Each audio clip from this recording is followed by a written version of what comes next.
What if death isn't the end, but a doorway? Not a descent into darkness, but a crossing into light.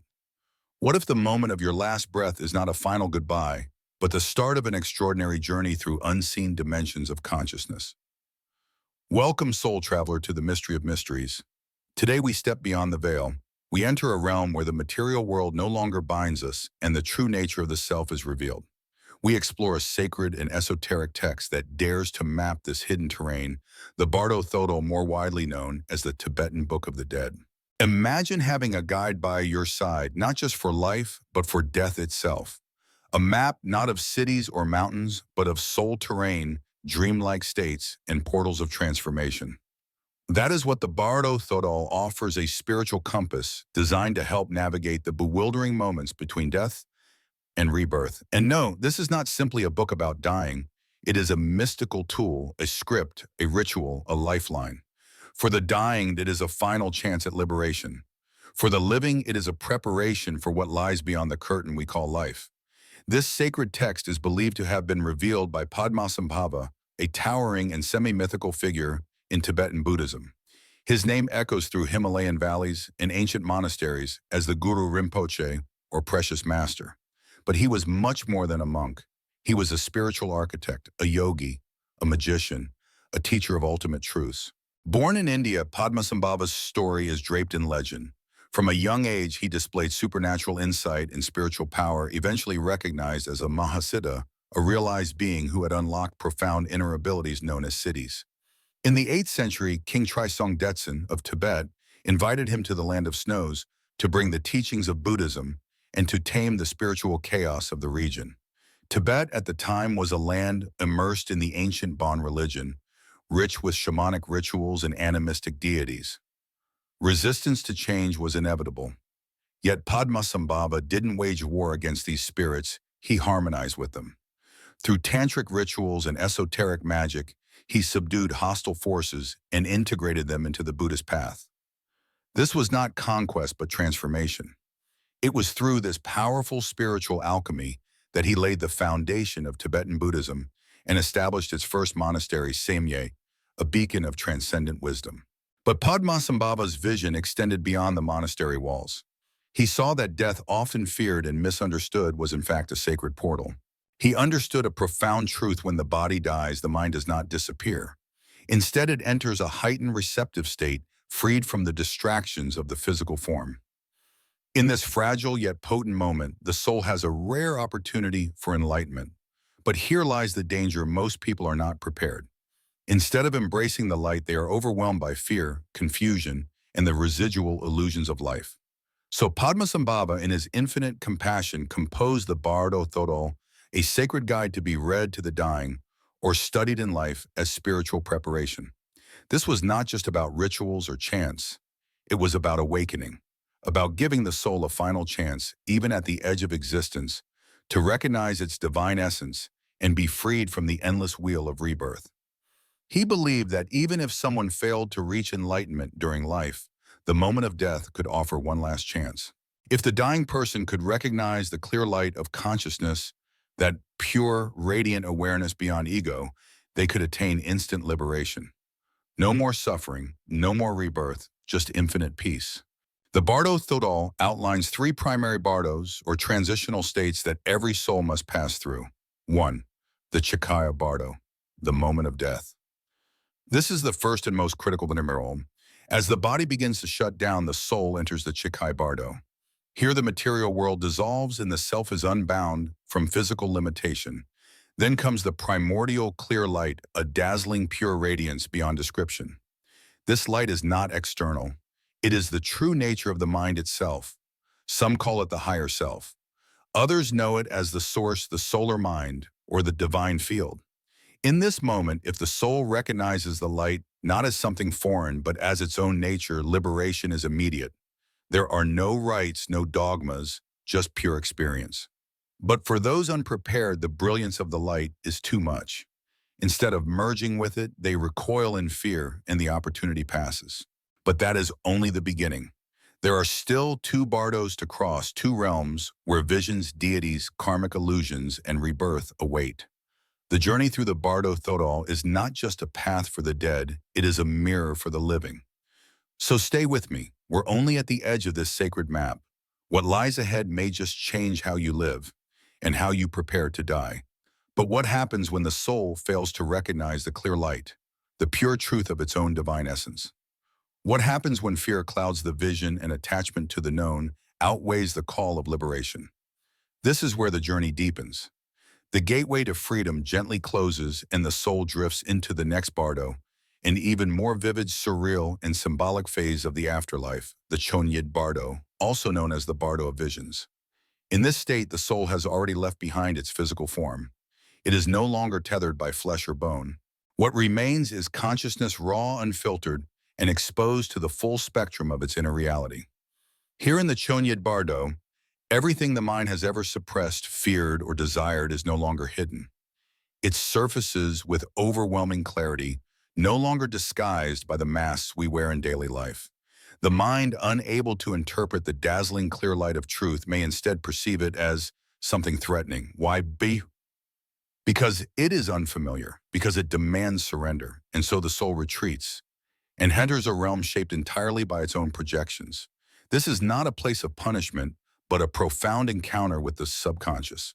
Psychologist Carl Jung once said, "Until you make the unconscious conscious, it will direct your life and you will call it fate." In the Chonyid Bardo, the unconscious is laid bare. There is no escape, no distraction, no ego to hide behind. All that you are, you face. In this phase, the soul experiences powerful visions, some awe-inspiring, others terrifying. These are not hallucinations. They are symbolic manifestations of karma and inner states. They are the language of the soul speaking to itself. The Chonyid Bardo unfolds in two stages. 1. Peaceful visions. At first, the soul may be greeted by peaceful, radiant beings, figures of light, Buddhas, bodhisattvas, and celestial deities. They are symbols of compassion, wisdom, and enlightenment. Each represents qualities the soul once cultivated in life: kindness, clarity, courage. These visions are profoundly serene, like witnessing the sunrise over a still ocean. They offer warmth and safety, yet even these can be misunderstood. To an unprepared mind, such beauty may seem foreign or even threatening. Doubt arises. The soul may wonder, is this real? Am I worthy? In that hesitation, in that moment of spiritual blindness, the soul withdraws, and the opportunity to ascend passes again. 2. Wrathful visions. Next come the wrathful deities. They are fierce, monstrous, often horrifying, but they are not demons. They are not evil spirits. They are manifestations of the mind's own turmoil: anger, guilt, fear, shame, lust, forces once buried, now made visible. These beings reflect the passions, traumas, and attachments that still hold the soul captive within samsara, the cycle of rebirth. Yet here's the paradox. The wrathful are no less sacred than the peaceful. They too are teachers, bringers of truth. Their monstrous appearance is meant to awaken, not to destroy. They are the mirror cracking, forcing the soul to look inward. What makes this state so intense is its purity, not in moral terms, but in energetic expression. Freed from the physical body, the soul now exists in a dimension of pure psychic manifestation. Everything is amplified. Emotions surge like tidal waves.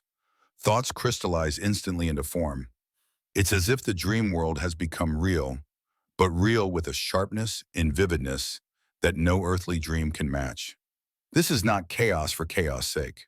These visions are reflections. Each image, each being, each encounter is a chance to awaken. The Bardo Thodol teaches that these experiences can be liberating if the soul recognizes one core truth. All of this is the mind. Nothing here is separate. Nothing is truly external. These visions, divine or demonic, are projections. And to realize this is to reclaim your power. The heart of Tibetan Buddhist wisdom is the principle of shunyata, emptiness. It is not nihilism, but a deep knowing that all forms are temporary, all appearances are mind-born, and no image holds absolute reality. If the soul remembers this teaching in the midst of the Chonyed Bardo, it can detach from the illusions. It can dissolve the grip of fear. It can witness the wrathful visions without running and the peaceful ones without clinging. This understanding is liberation. To stand in the eye of your inner storm and say, "You are me. I am not afraid."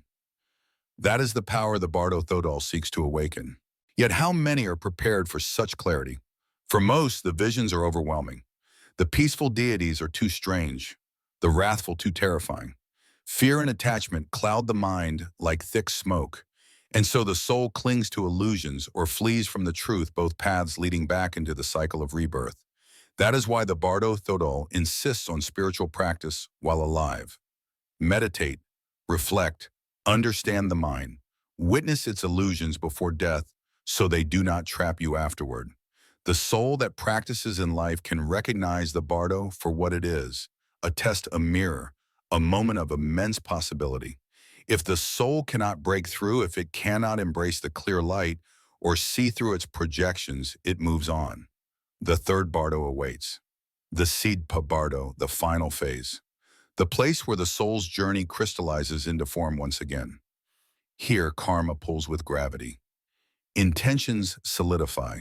A new life begins to take shape. But that is a chapter we will enter next. After passing through the dazzling light of the Chikai Bardo and confronting the visions of the mind in the Chonyad Bardo, the soul enters its final and perhaps most pivotal stage. Now it is no longer about recognizing the divine light or facing inner projections. It is about the pull of becoming. Welcome to the Sidpa Bardo, the Bardo of rebirth. By the time consciousness reaches this stage, the soul has already undergone two monumental transitions. First, the dissolution of the physical body, and second, the unveiling of its subconscious projections. What remains now is a subtler, denser psychic field where the desire to continue existing begins to dominate. This desire is not neutral. It is shaped by the soul's unresolved fears, unfulfilled longings, and karmic imprints carried from countless lifetimes. These emotional residues act like gravitational fields, pulling consciousness toward the circumstances, bodies, and realities that match its inner vibration. In Tibetan Buddhism, this karmic magnetism determines the soul's next destination. Every thought, every action, every intent in life leaves behind subtle energetic traces, marks etched into the soul's field. In the Sidpa Bardo, these traces function like a compass, drawing the soul toward a specific form of rebirth. If the soul carries great fear, it may be reborn in a world or body where that fear is mirrored, forcing it to confront, understand, or dissolve what it could not face before. If the soul is consumed by desire or anger, those energies may manifest as environments that feed or challenge those emotions. As the Sidpa Bardo unfolds, the soul experiences visions tied to the process of reincarnation. One of the most common symbolic images is that of couples in union, representing the fusion of male and female energies, the spark of new life, the biological threshold of birth. These visions are not just symbolic, they are energetic blueprints, holographic invitations into form. The soul, influenced by karmic urges and emotional tendencies, gravitates toward these images. It is as if the soul is magnetically pulled into its next incarnation, not by conscious decision, but by instinct, by vibration, by the frequency of its unresolved self. According to the Bardo Thodol, this is the moment of great testing. The soul must remain aware. It must practice detachment. The visions it sees, no matter how enticing or terrifying, are not final truths. They are transient. They are illusions. If the soul can maintain lucidity, if it can recognize that these images are merely projections, then a door remains open, a final doorway to liberation. Even here at the threshold of rebirth, freedom is possible. But such awareness is rare. The Sidpa Bardo is often described as a psychic storm, a swirling vortex of longing, fear, confusion, and urgency. The desire to become overwhelms the clarity of non-attachment. The soul feels an almost irresistible need to enter form again, to continue existing, to express itself in a new life. This process is not like choosing a vacation or browsing through options. It is more like falling into resonance. The soul is drawn to what it needs to experience next, even if that experience brings hardship. The new body, the new life is not random. It is a mirror. It reflects the inner architecture of the soul's karmic structure. It reflects the lessons not yet learned, the wounds not yet healed, and the truths not yet realized. For spiritual practitioners, this moment is critical. Their training in mindfulness, detachment, and awareness becomes their shield and compass. If they remember the teachings, if they can see through the fog of craving, they may step away from the wheel entirely. Though most souls are swept up in the momentum of rebirth, the Bardo Thodol affirms that there is still a path of escape. If at the final moment the soul can remain calm, if it can see the images of rebirth for what they are, fleeting appearances arising in the mind, if it can return its focus to the clear light, the pure unborn essence of consciousness, then it may dissolve into that light, not in death but in freedom. This is not an escape. It is a realization, a remembering of the soul's original nature.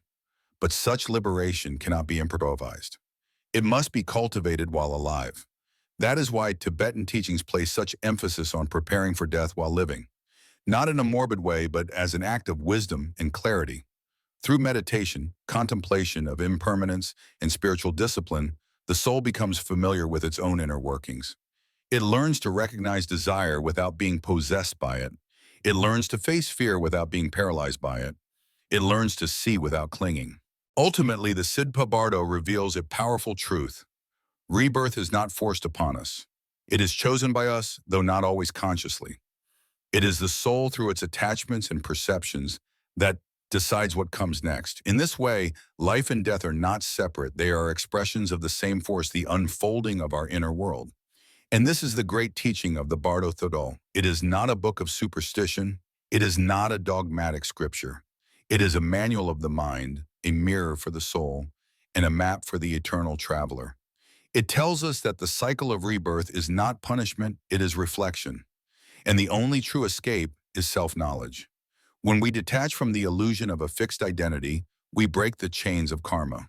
When we stop clinging to our stories, we stop needing new ones. And when we embrace the truth of emptiness, we discover the fullness of being.